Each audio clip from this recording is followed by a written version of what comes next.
Bonjour, bonjour les amis, j'espère que vous allez bien. Alors aujourd'hui, on se retrouve pour un petit oracle qui a été illustré par une Belge comme moi qui s'appelle Stéphanie Paco. Alors, ça s'appelle Gumio et c'est l'oracle des êtres fantastiques. Alors j'ai trouvé trop beau parce que je l'ai vu sur Insta. Elle a présenté quelques petites cartes et voilà, je suis tombée sous le charme. J'aime beaucoup la boîte. C'est vraiment un univers de plein de choses, vous allez voir, c'est génial. Les illustrations, enfin, c'est du numérique un petit peu, je crois aussi. Donc c'est topissime, vous allez voir, c'est trop beau. Donc au niveau de la boîte, c'est comme ça, puis la boîte, en fait, elle est entre mat et brillant. Vous voyez. Hop là. On a déjà un beau... Ça, c'est une des cartes. Voilà, ça se présente comme ça sur le côté. C'est aux éditions Exergue. Hop. Et ici, donc, c'est tout de vert vêtu. Je vous lis les êtres fantastiques. Centaures, dryades, elfes, fées, lucioles, ondines sont des créatures légendaires dont l'existence a été l'objet de croyances passées ou actuelles, mentionnées de tous les temps et dans toutes les régions du monde. Dans ce coffret, vous découvrirez 44 cartes magnifiquement réalisées en photomontage, chacune représentant un être fantastique, afin de répondre aux problématiques du moment, mais aussi pour vous aider à identifier le positif qui est en vous et tout autour de vous. J'annonce que à la fin de cette présentation, il va y avoir bien sûr une petite carte qui va tomber, hein, un petit message. Donc soyez au rendez-vous et puis surtout vous me direz ce que vous en avez pensé. Mettez un like et puis mettez un petit commentaire et abonnez-vous si ce n'est pas déjà fait. Bref. Alors, dans le livre de 152 pages, vous trouverez les méthodes de tirage ainsi que la signification de chaque carte afin de vous guider à travers vos ressentis et éclairer chaque pas sur votre chemin de vie. Donc ici, on va pouvoir aussi le prendre pour que vous savez le chemin de vie. Donc Stéphanie Paco, eh bien, alias Gumio, donc vous allez pouvoir la retrouver sur Instagram. Eh bien, c'est une artiste numérique, photographe et une autrice illustratrice, captivée depuis de nombreuses années par la spiritualité, les contes et les légendes, mais aussi passionnée d'art et d'ésotérisme. Elle s'est inspirée de diverses influences pour créer cet oracle. Il est vendu au prix tout mini de 24,90 €. Alors voici l'intérieur, c'est un trop beau vert, j'adore. Ça, je vais mettre par là parce que... Hop là, voilà. Alors, donc on a le petit livret. Hop, voilà.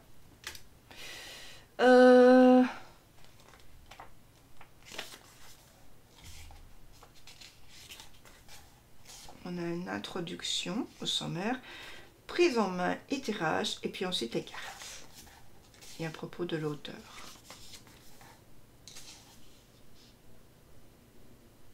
Alors, tu peux t'en servir quand tu te sens bloqué à un moment de ta vie ou que tu as besoin de changer de perspective, d'obtenir des clés et des pistes de réflexion.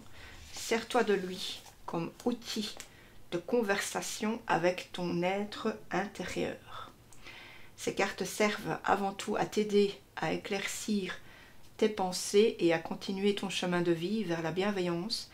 Elles sont un formidable outil de développement personnel et cet oracle est ce que tu veux qu'il soit. Cela dépend maintenant de toi et de tes interprétations.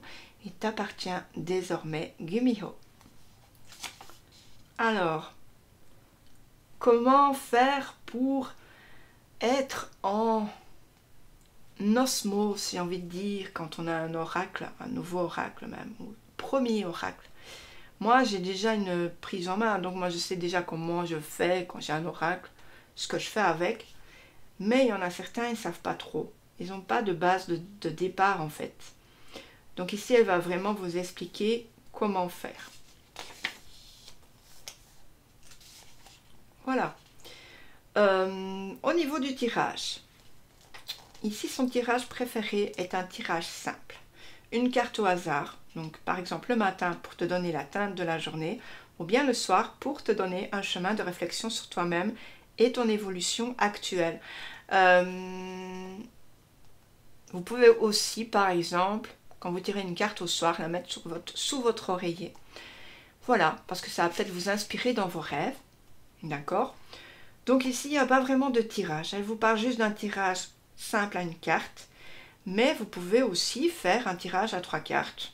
Voilà. Passé pour ce que vous avez vécu, présent pour le présent et le futur, voilà, pour le futur. Donc c'est un tirage connu, voilà, que vous réaliserez quand vous vous questionnez sur une direction à prendre. Mais elle dit que c'est quelque chose qu'elle fait rarement. Bref, elle vous invite à faire des tirages selon vos propres envies. Hein. Du coup, vous pouvez très bien faire vos propres tirages à vous. Il y a beaucoup de sortes de tirages dans tous les jeux. Il y en a beaucoup. Il y a beaucoup de jeux, par exemple, où il y a beaucoup de tirages, où on va vous en montrer 4, 5, 6 des fois. Mais les plus simples, quand vous débutez, c'est vraiment à une carte ou à 3. Voilà. Et ensuite, on a les cartes. Donc, ce que j'aime bien, c'est que c'est en couleur. La miniature est en couleur. C'est très beau. Voilà. Comment ça se déroule. Elle va vous parler de l'ange. Voilà. Ce que l'ange a à vous dire. Je vous montrerai tout ça. Plus tard, je vous lirai. Donc, une carte. Voilà. Et ensuite, à propos de l'auteur. C'est une personne très sympa, très gentille. Voilà. Elle est belge comme moi, comme je vous l'ai dit. Voilà. On est plutôt sympa, nous les Belges aussi. Hein. Voilà. Tout le monde est sympa. Alors ensuite, à la fin, on a 2 petites feuilles pour faire 2 petites notes. Vous savez, c'est pas... Moi, je crie jamais dans mon carnet. Enfin bon. 2 fois. Ça peut servir si vous avez une idée comme ça qui vous passe, peut-être un tirage que vous avez envie de développer, bah vous le mettez à la fin. Comme ça, vous l'avez dans votre carnet. Voilà. Alors, pour ce qui est ensuite des petites cartes. Donc moi, ce que j'aime bien, c'est qu'elles ont une tranche argentée. C'est vraiment mon kiff, les tranches argentées. J'adore. Ça et les tranches de couleur. Le dos est trop beau. Donc on y voit un croissant de lune. Tout cela peuplé d'arbres, entouré d'arbres. Vous savez, quand on va dans une forêt où il y a beaucoup d'arbres, puis vous regardez au ciel et vous allez voir tous ces arbres qui vous entourent en fait. Ça fait un peu comme une protection. C'est comme ça que je le ressens. Et on a ce ciel parsemé d'étoiles lointaines. Au niveau des cartes, mais écoutez, elles sont bien. Hein.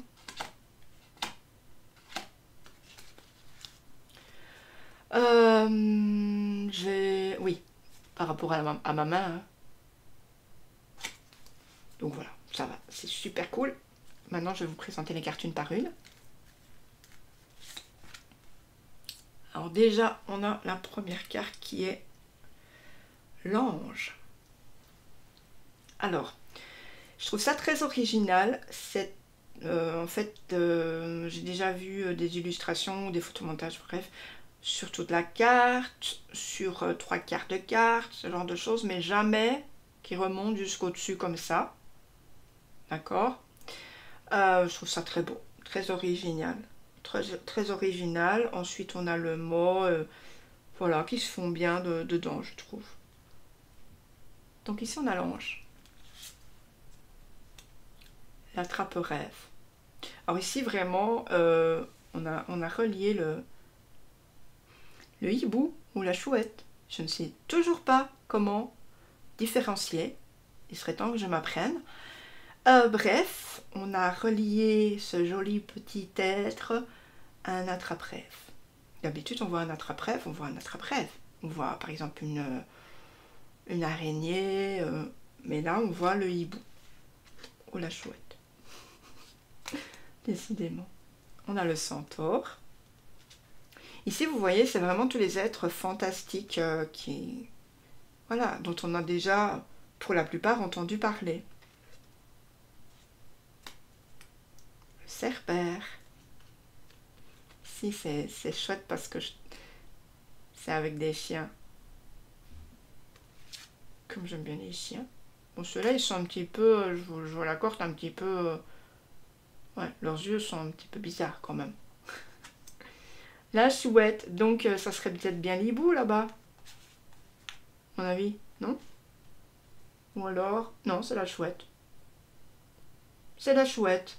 Vous voyez, ben, je différencierai mieux peut-être. Donc ici, on a la chouette, très belle. Franchement, super beau. On a le dragon. Dites-moi en commentaire, dans toutes les cartes que vous allez voir, ce que vous ne connaissiez pas. Le dragon, c'est quand même, je trouve...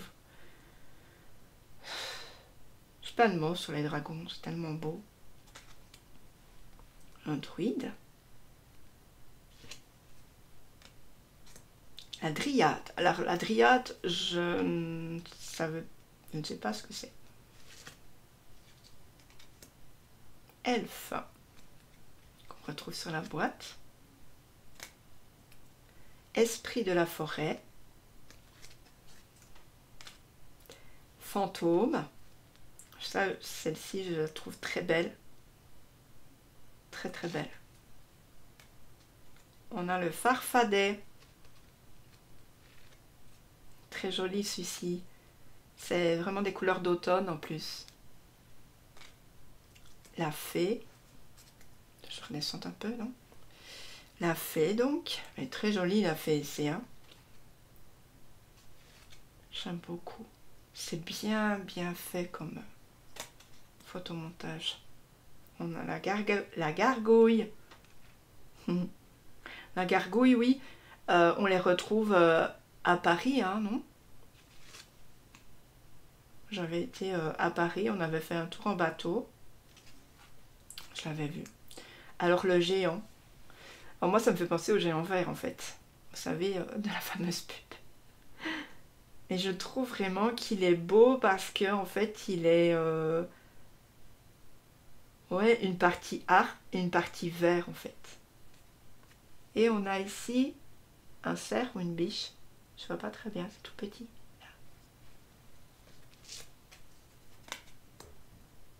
Le gnome. C'est très beau aussi. J'adore ces petites maisons. Ces petites maisons en champignons là. Le gobelin. Ici, c'est très mystérieux. Le griffon.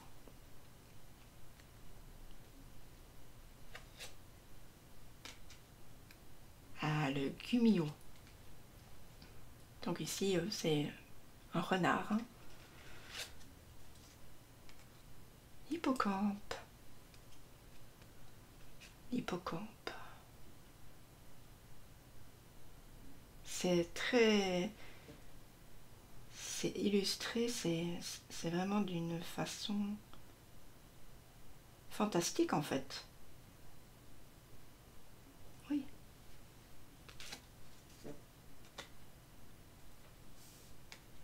Hippogriffe.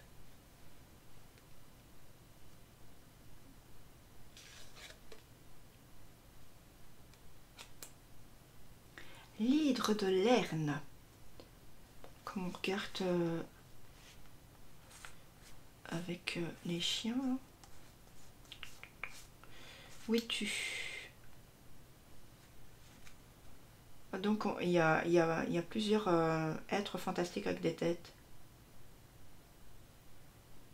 Ok.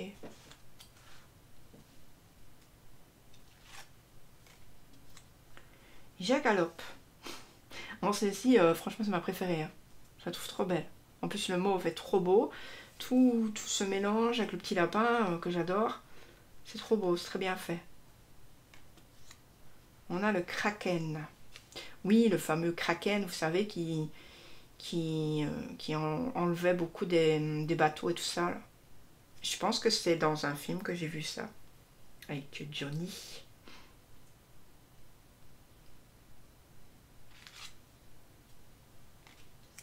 On a la licorne. Bon bah, qui ne connaît pas les licornes, hein, franchement.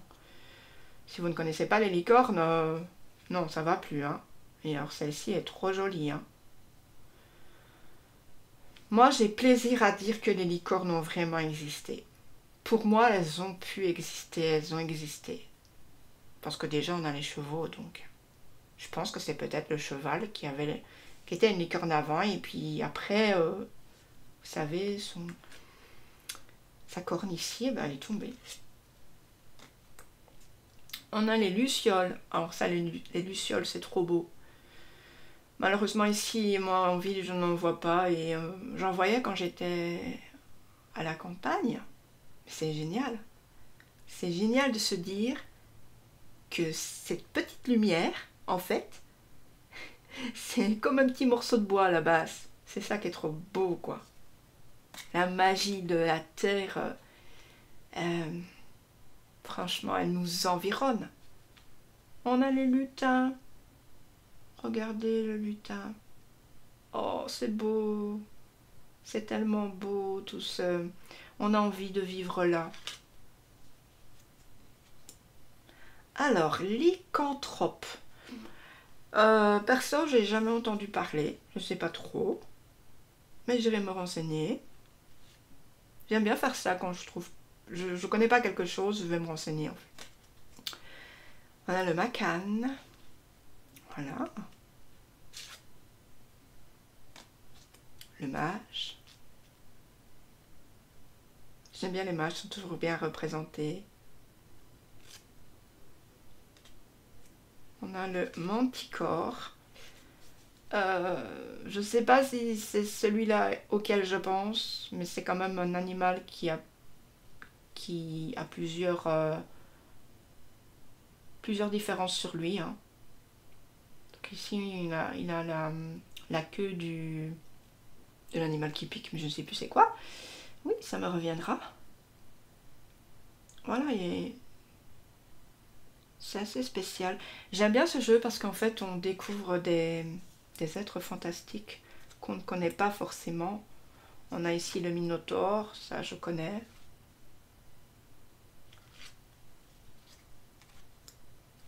La muse, voilà, qui inspire les créateurs, vous savez, les peintres, tout ça.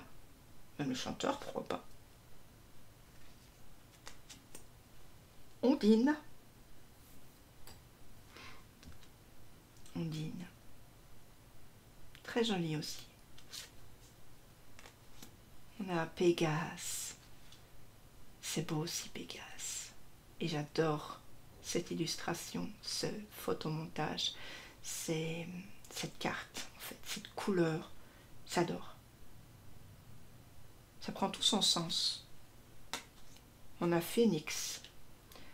Alors ici, Phénix, c'est vraiment, pour le coup, Phénix. Et il est vraiment dans les flammes. On a Roc. Alors celle-ci aussi, sublime. On a la sirène.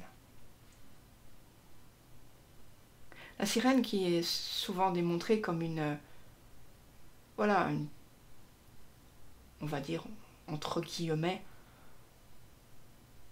une femme qui veut attirer absolument par tous les possibilités inimaginables. Mais elle n'est pas que ça. Je trouve qu'on la dépeint un peu trop tristement. C'est quand même quelqu'un d'autre aussi. Sorcière.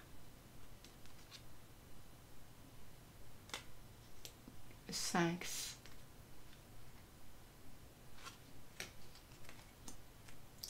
Alors, sylphide. Celle-ci aussi est très très douce, de par les couleurs. On a les trolls. Moi, les trolls, ils sont assez spéciaux, hein. Je vous le dis tout de suite. Ils font peur un peu, quand même. Je sais pas vous, mais moi, ça me fait peur. Le vampire.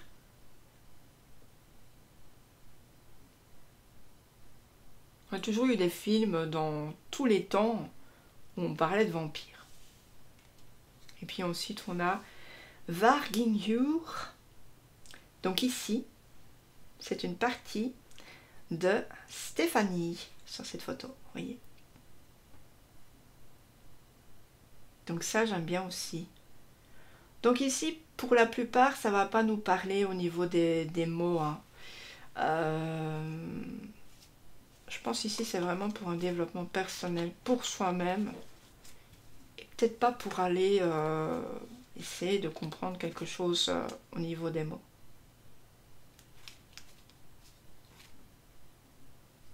Voilà.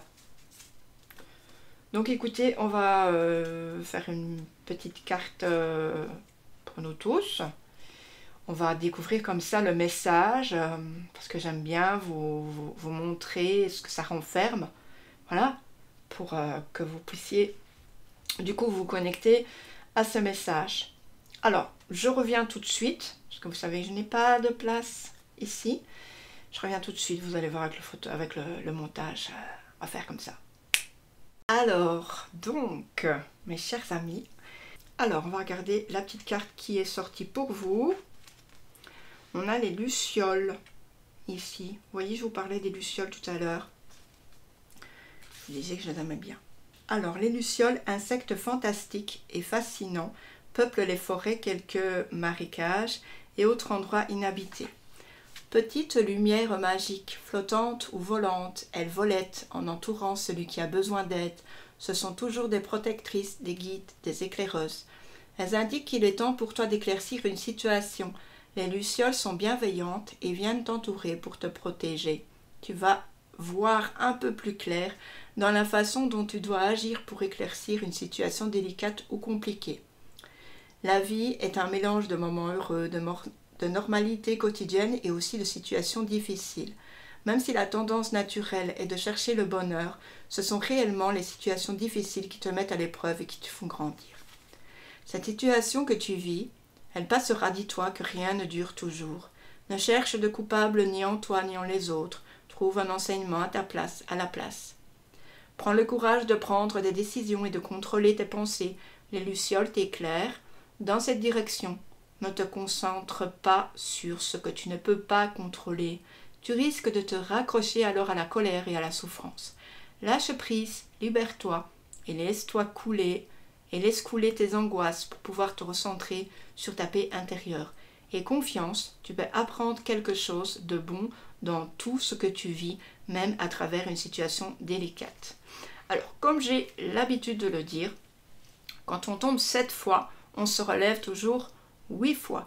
C'est hyper important. Donc ici, s'il y a quelque chose dans votre vie qui ne va pas, qui est compliqué, que vous n'arrivez pas à solutionner, pour lesquelles vous avez des angoisses, ce genre de choses, essayez juste une chose super extra simple. Je sais que c'est pas facile à faire, mais franchement, si vous prenez le temps de le faire, vous concentrez sur le positif de la situation, sur le positif de votre vie.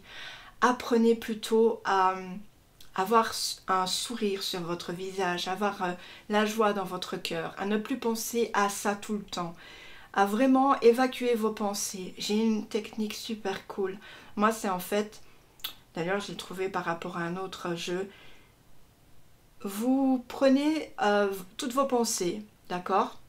Même si on sait qu'elles existent, hein, que ce n'est pas des pensées qui sont facultatives ou que vous vous inventez, que c'est vraiment une situation que vous vivez, d'accord ?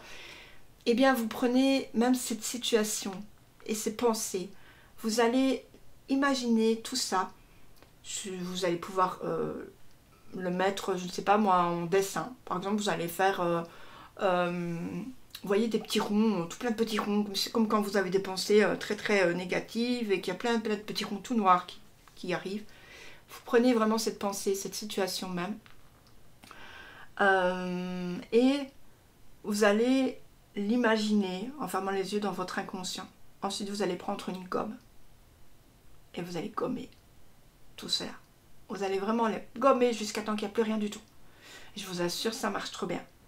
Chaque fois que j'ai des pensées qui me viennent, je les gomme.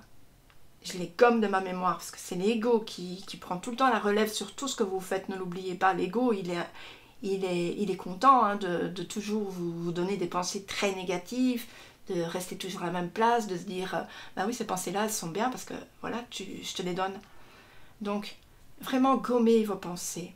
Et ensuite, quand vous avez vraiment que du blanc, vous allez gommer tout ça, vous allez marquer un mot qui va vous faire du bien. Par exemple, joie, concentration, bonheur, paix, évolution,